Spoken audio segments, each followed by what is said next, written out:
নমস্কার বন্ধুরা, তা আজকে চলে এসেছি একটা রান্নার ভিডিও নিয়ে। তা আজকে রান্না করব হচ্ছে সয়াবিন, আলু আর পেঁপে দিয়ে নিরামিষভাবে একটা রান্না। তাই এখানে আমি সব কিছু কেটে নিয়েছিলাম, কেটে তারপর সয়াবিনটাকে সিদ্ধ করতে বসে দিয়েছি। এখানে আমার সয়াবিন সিদ্ধ হয়ে গেছে। তাই এখানে কড়াইতে তেল দিয়ে দিলাম। তা তেল দেওয়ার পরে এখানে পেঁপেগুলো আমি হালকা লাল করে ভেজে নেব। তারপর এই যে আমার ভাজা হয়ে গেছে হালকা লাল করে। তারপর এখানে আমি আবার আলুগুলো ভাজতে দিয়ে দিলাম। তাই যে আলুগুলো ভাজা হয়ে গেছে। তা আমার কড়াইটা একটু পুড়ে গেছে।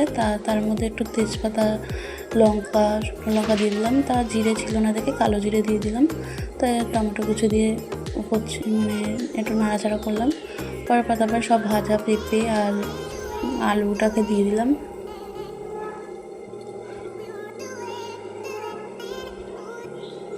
তা ভালো মতন এখন নাড়াচাড়া করছি। তারপর দিয়ে দিলাম আদা মিক্স করে কুচিয়ে রেখেছিলাম, সেটা দিয়ে দিলাম।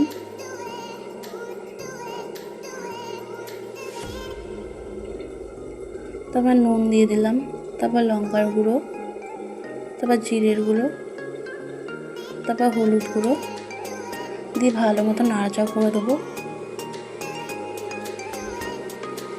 তাই যে দেখতেই পাচ্ছ আমার নাড়াচাড়া বেশ অনেকটাই মিক্স হয়ে গেছে, আলুতে আর পেঁপেতে অনেকটাই মিশে গেছে মশলাগুলো। তারপরে সয়াবিনগুলো সব ঢেলে দিলাম।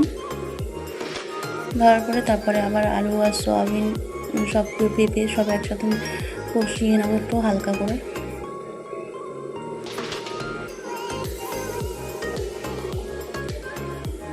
তো এই যে আমার কষানো হয়ে গেছে। তারপরে এখানে আমি জল দিয়ে দিলাম সামান্য। তাই এখানে আমি আবার ঢেকে দিলাম। তাই যে ঢাকা উল্টে দেখি যে আমার তরকারি পুরো রেডি হয়ে গেছে।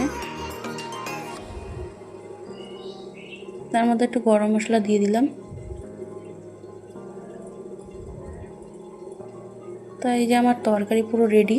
তা কেমন হলো ভিডিওটা অবশ্যই কমেন্টে জানাবে। আর আমার ইউটিউব চ্যানেলটাকে একটু সবাই সাপোর্ট করো। ধন্যবাদ।